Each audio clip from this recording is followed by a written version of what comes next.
Dear learner, I welcome you all to the MOOC on Principle of Electrical Sciences. I am Dr. Sanjay Agrawal, Associate Professor in Electrical Engineering, School of Engineering and Technology, IGNOU, New Delhi. In previous session, we have discussed how power measurement are done in three-phase circuit for the balanced load and unbalanced load. Under this session, we discussed 3 wattmeter method and 2 wattmeter method of power measurement. Dear learner, in this session, we will discuss the power factor, what are the causes of the low power factor, what is the impact of the low power factor, and how the power factor can be improved. So first of all, we have to know about what is the true power and reactive power. So first of all, we are going to discuss that is a true power. The power that is actually consumed or utilized in AC circuit is called true power or active power or real power. It has already been seen that power consumed only in resistance. So expression for the true power can be written as P equal to VI cos phi, where V is the voltage, I is current, and phi is a phase angle between voltage and current, or cos phi is a power factor. The second term that we are going to discuss, that is a reactive power. A pure inductor and a pure capacitor do not consume any power, since in a half cycle whatever power is received from the source by this component, the same is returned to the source. Power that flows back and forth or reacts upon itself is called reactive power. It does not do any useful work in the circuit. The expression for the reactive power can be written as Q equal to VI sin phi. It has been seen that in pure resistive circuit, current is in phase with the applied voltage, whereas in pure inductive and capacitive circuit, current is 90° out of phase.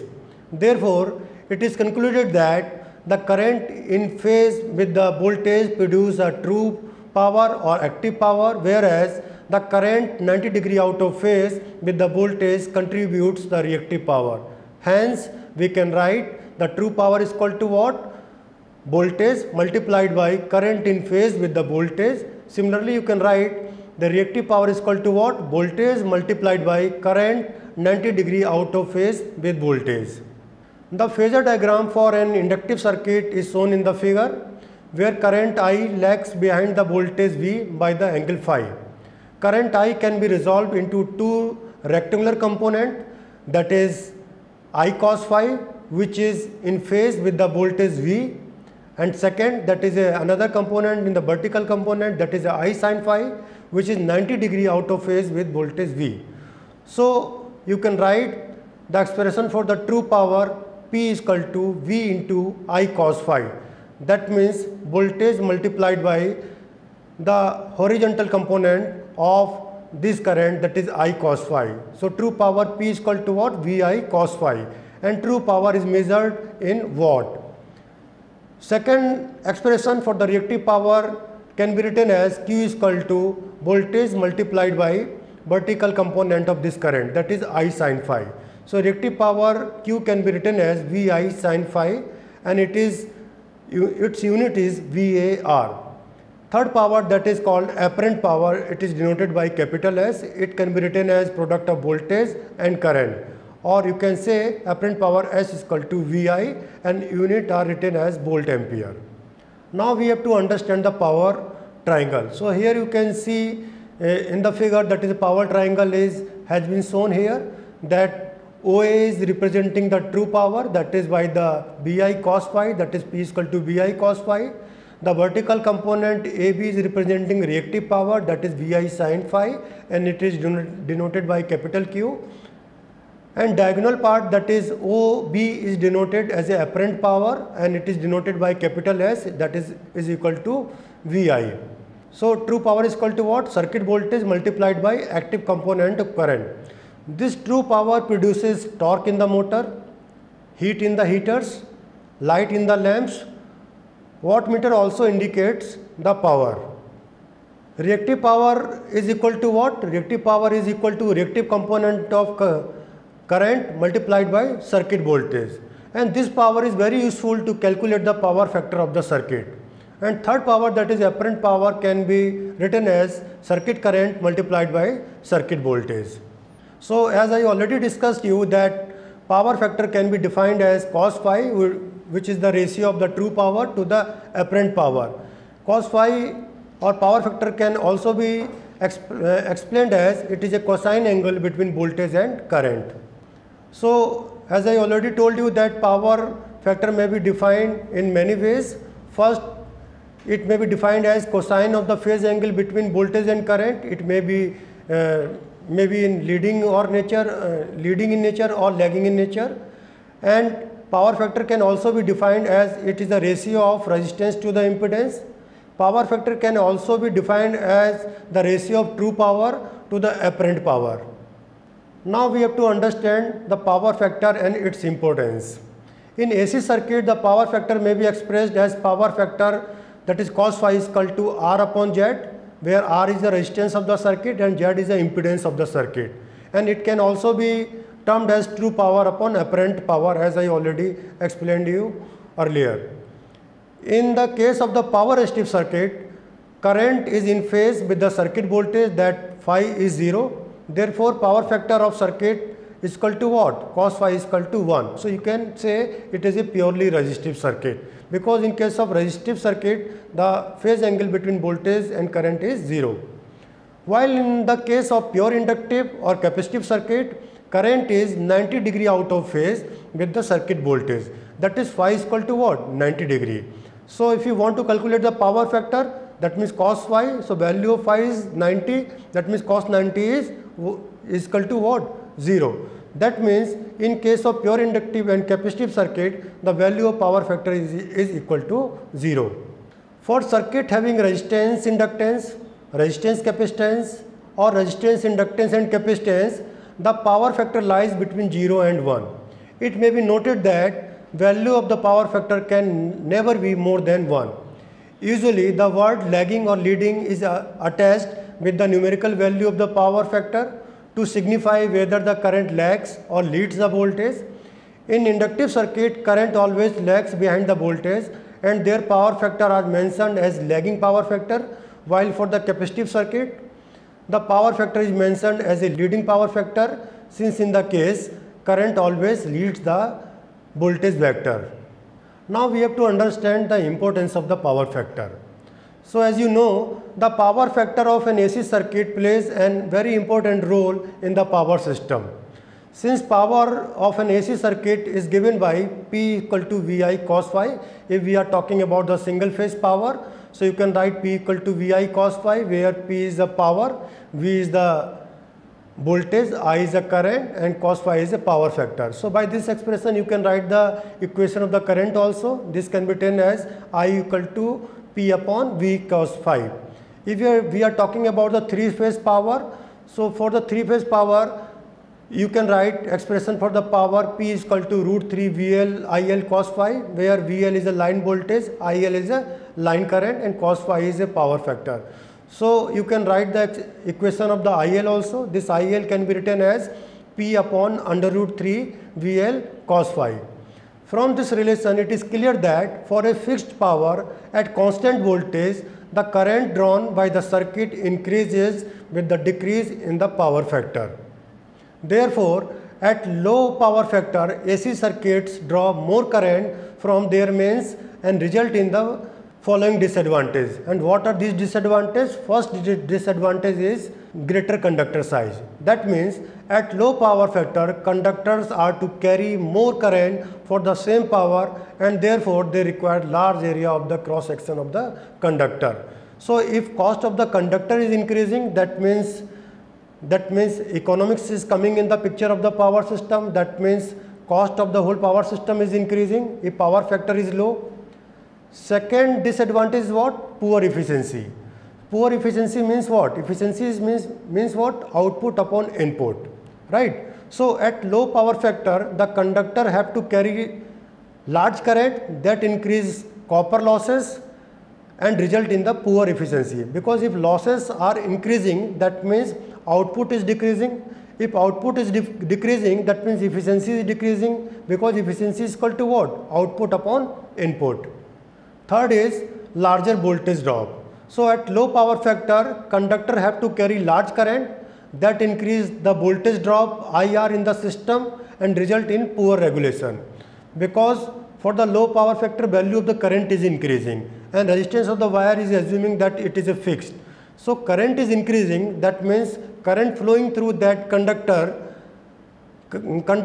having a resistance R, so value of I multiplied by R is increasing, that means voltage drop is increasing. So if voltage drop is increasing, so whatever the voltage that you are receiving at the receiving end side, it is less.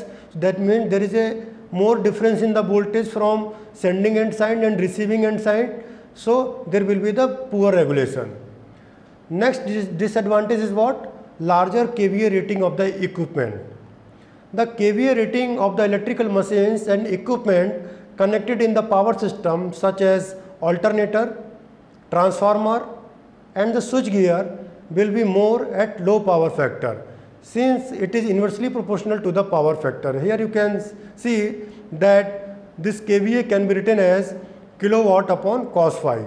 So if cos phi is low, that means this value of kilowatt upon cos phi is increasing, that means rating of the kVA is increasing.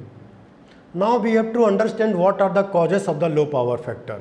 So mainly causes of the low power factor is what? Basically it is the inductive loads. As you know, in case of the inductive load, what happens? Current lags behind by some angle with respect to the voltage. So if current is lagging with respect to the voltage, that means this phi is increasing. If this phi is increasing, that means this cos phi is decreasing, right? So just now we are going to discuss what are the effect of inductive load on the power factor. So as you know, 90% of the inductive load consists of induction machines. It may be the single phase or it may be the three phase. Such machines draw magnetizing current to produce magnetic field and hence work at low power factor. For induction motor, the power factor is usually extremely low, that is from 0.2, 0.3 at lighting loading condition, and it is 0.8 to 0.9 at full load. The current drawn by the inductive load is lagging and result in low power factor. Other inductive machines such as transformer, generator, arc lamp, electric furnace, etc. work at low power factor also. Now we are going to discuss about the power factor correction, how the power factor can be corrected. So as you know, the cause of the power factor is what? Inductive load. That means current is lagging with respect to the voltage. That means by any means, if we are able to introduce such electrical component which leads the current with respect to the voltage, that means this leading angle can be neutralized the lagging angle. So you can reduce the phase angle between voltage and current. If you are able to reduce the phase angle between voltage and current, that means you can improve the power factor. So as we discussed, low power factor is mainly due to the lagging current drawn by the inductive load. Before we study the schemes of the power factor correction, you can note the following points. First, for pure inductance, current lags behind voltage by 90 degree if it is a pure inductance. And for pure capacitance, current leads voltage by 90 degree. So the solution is very simple. If we use capacitor to draw leading current, and we can cancel the effect of lagging inductive current, hence we can improve the power factor. Here you can see in the diagram, so this figure 1 is showing basically inductive load. Inductive load is nothing but it is a basically, you can say it is a coil which have resistance and inductance. That means the circuit behave like a RL circuit, and in case of RL circuit what happens? Current lags by the angle phi with respect to the voltage. Now you have to reduce this phase angle between voltage and current by any means. So here you can see in the figure 2 what we are doing. Just we are inserting capacitor across this inductive load. So here you can see that if voltage V is connected across this load, RL load, and capacitor are connected across this RL, so let this current is I dash. So this I dash current will be divided in two current, that is a current I and current I suffix C. So you can also understand this phenomena with help of the phasor diagram. So because here voltage is common for the two branches, right? So just you take the reference phasor as a voltage. So on the horizontal axis you draw the phasor of the voltage. Now here you can say that in case of the coil which have R and L, that current can be written as capital I, which is lagging with angle suppose phi 1, right? Now you are introducing the capacitor. Here voltage across capacitor is what? Voltage V, and it is a pure capacitor. So in case of pure capacitor, what happens? Current leads by the 90 degree with respect to the voltage. Here you can see in the phasor diagram also. This current is denoted by I suffix C. So what will be the effective current? Due to this capacitive current IC and total current I, so it will be the phasor sum. Here you can see that current is nothing but it is a I dash current. So here you can notice that this I dash is a net current. So here you can notice that phase angle between this current I dash and voltage V is reduced. That means if this phase angle is reduced, that means value of the cos phi is increased. Where cos phi is what? Power factor. So this is how you can improve the power factor just by inserting the capacitor in parallel to this inductive load. Now just we have discussed how the power factor can be improved by simply just inserting the capacitor in parallel with this RL circuit, or you can say inductive load. There are another method by which you can also improve the power factor.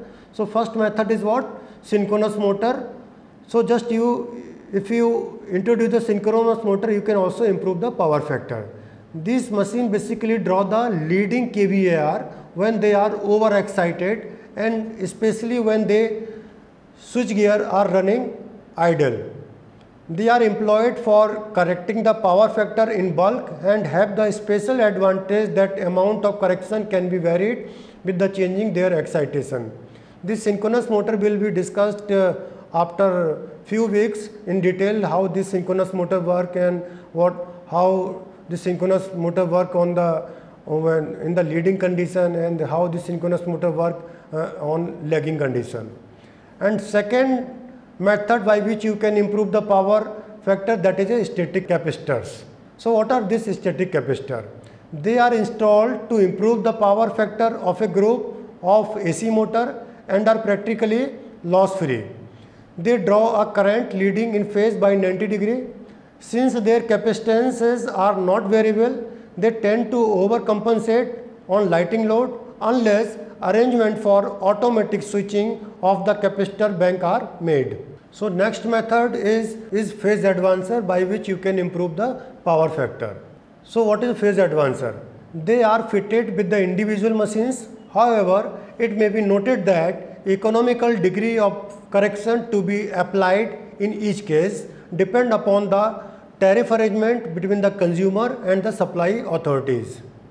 Now we will discuss some example on the basis of the power factor and how the power factor can be improved. So first example that we are going to discuss is a single phase 7.46 kilowatt motor is supplied from a 400 volt 50 hertz AC mains if its efficiency is 85% and power factor is 0.8 lagging.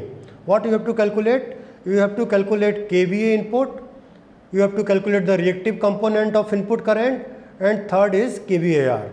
So as you know, efficiency can be written as output upon input. So here efficiency is given, that is 85%. So just you put the value of efficiency here. So you can write efficiency is equal to 0.85 and output power is given, that is 7.46 kilowatts. Just you multiply it by 1000 to convert into watt. So just you write output power in watt is equal to 7.46 into 1000, and input in watt can be written as VI cos phi.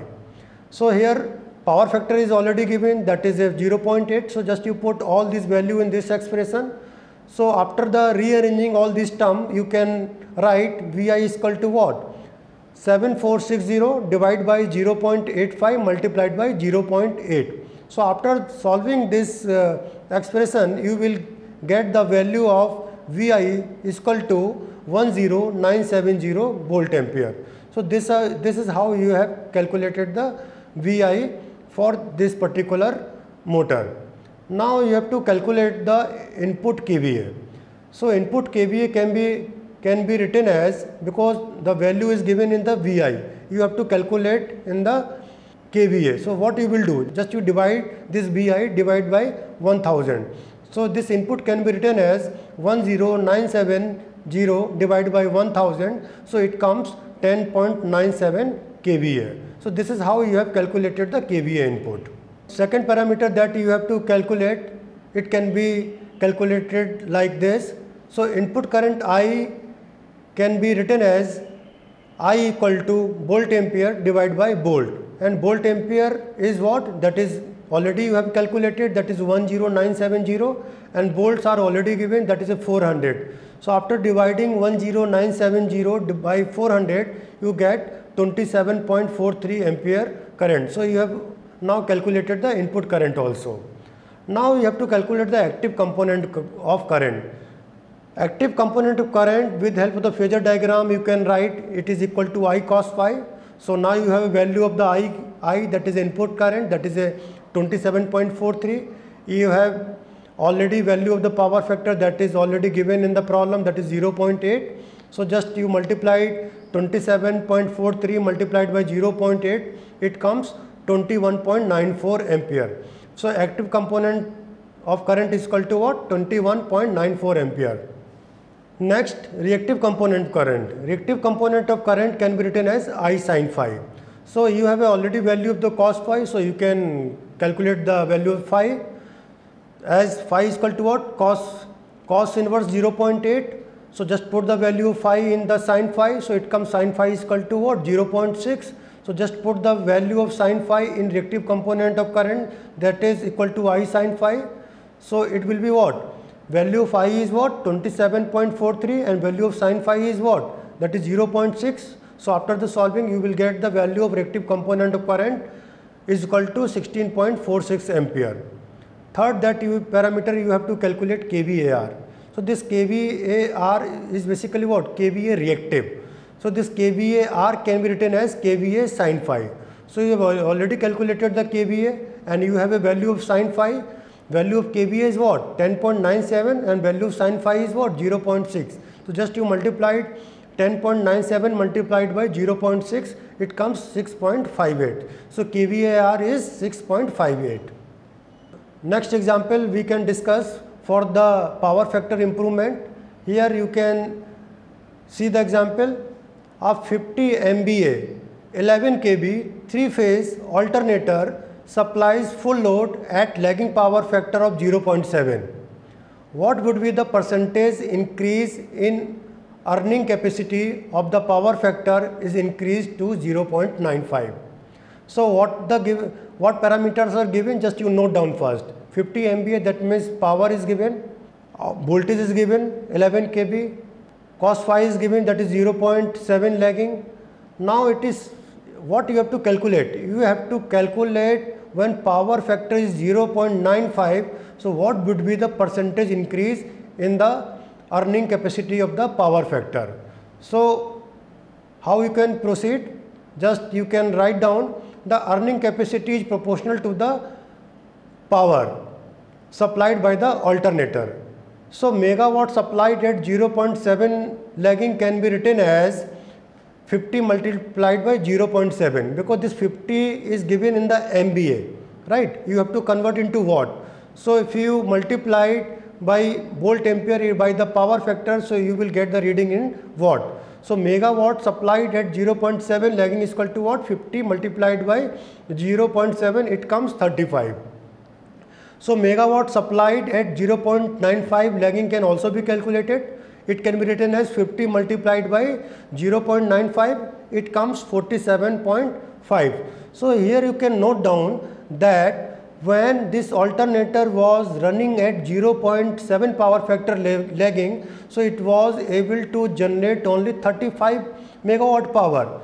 But when power factor is improved, that means when this alternator is running at 0.95 lagging, that means it has a capability to generate 47.5 megawatt power.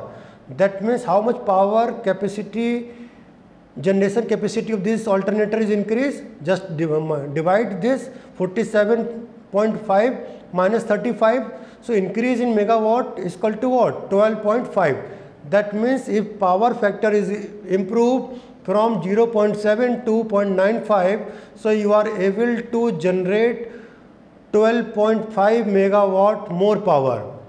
So the increase in earning capacity is proportional to 12.5 megawatt power. So percentage increase in earning capacity can be written as 12.5 divided by 35 multiplied by 100. That is, it comes 35.7. So here, learner, you can notice that how the effect of the improved power factor. That means if power factor is improving from 0.7 to 0.95, you are able to generate around 35.7% more power in when this alternator is running at 0.7 power factor lagging. Next example, here we can discuss a 3-phase 37.3 kilowatt 440 volt 50 hertz induction motor operates on full load with an efficiency of 89% and at a power factor of 0.85 lagging. You have to calculate the total kVA rating of capacitor required to raise the full load power factor at 0.95 lagging. You have to calculate what will be the capacitances per phase if the capacitor are delta connected. So how you can proceed to solve this type of problem? So advice is just you note down whatever the parameter are given in the problem, right? So like output power is given, that is 37.3 kilowatt, voltage is given, that is 440 volt, efficiency is given 89%, power factor is given, that is 0.85 lagging. So it is very helpful to approach such problem from the power triangle rather than from vector diagram viewpoint. So motor power input, that is P, can be written as 37.3 upon 0.89. That means output divided by efficiency. So you can calculate the power input. So it comes 41.191 kilowatt. Here power factor is given 0.85 lagging. So cos phi 1 is equal to what? 0.85. So by this you can calculate the phase angle phi 1, that is phi 1 can be written as cos inverse 0.85. So it comes 31.8 degree. So you can write the equation tan phi 1 also. So phi 1 is equal to what? 31.8. So tan phi 1 means tan 31.8 degree is equal to 0.62. So motor kVA R1 can be written as P tan phi 1. This 1 representing all the parameter at power factor 0.85 lagging.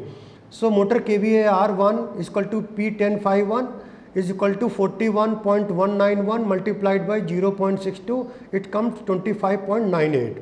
Now similarly you have to calculate motor kVAR at power factor at 0.95 lagging. So motor power input is the same, that is 37.3 divided by 0.89, it is 41.191 kilowatt. Now you have to calculate all the parameter at power factor 0.95 lagging. So this cos phi 2 can be written as 0.95. So phi 2 is equal to what? Cos inverse 0.95. So it comes 18.2 degree. So tan phi 2 is equal to what? Tan 18.2 degree. It comes 0.3288. So motor kVA R2 can be written as P tan phi 2. So it is equal to 41.191 multiplied by 0.3288. So it comes 13.79. So the difference in the values of the kVAR is due to the capacitors which supply leading kVAR to partially neutralize the lagging kVAR of the motor. So the leading kVAR supplied by the capacitor is equal to what? Just you minus kVAR1 minus kVAR2. Value of kVAR1 is equal to what? 25.98 and kVAR2 is equal to 13.79. So it comes 12.19. Since capacitors are the loss free, their kVAR is the same as the kVA. So this kVA upon capacitor can be written as 12.13 divided by 3. Why this 3? Because you are using the 3 capacitor, so kVA per capacitor can be written as 12.19 divided by 3, it is equal to 4.063.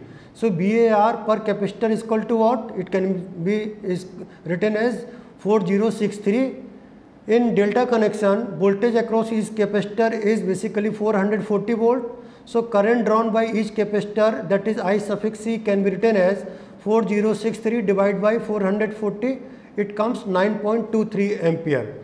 As you know, the current flowing through capacitance can be written as voltage divided by the capacitive reactance, that is IC is equal to V upon XC. And where XC is equal to what? 1 upon omega C, that means this IC can be written as V omega C. Because you have to calculate the value of the capacitor, so this capacitance can be written as C is equal to IC upon V omega, and value of IC you have already calculated, that is 9.23, and this omega can be written as 2 pi f, where f is the frequency and frequency value of frequency is 50 hertz to 2 pi multiplied by 50, and value of voltage is given already 440. So just you put the value of IC, V, frequency, so it comes 66.8 microfarad. So dear learner, in today's session we discussed power factor, causes of the low power factor, what are the impact of the low power factor, and how power factor can be improved. Hope you were able to learn the concept of all the topics. In the next session we would discuss new topic, that is a transformer. Thank you so much.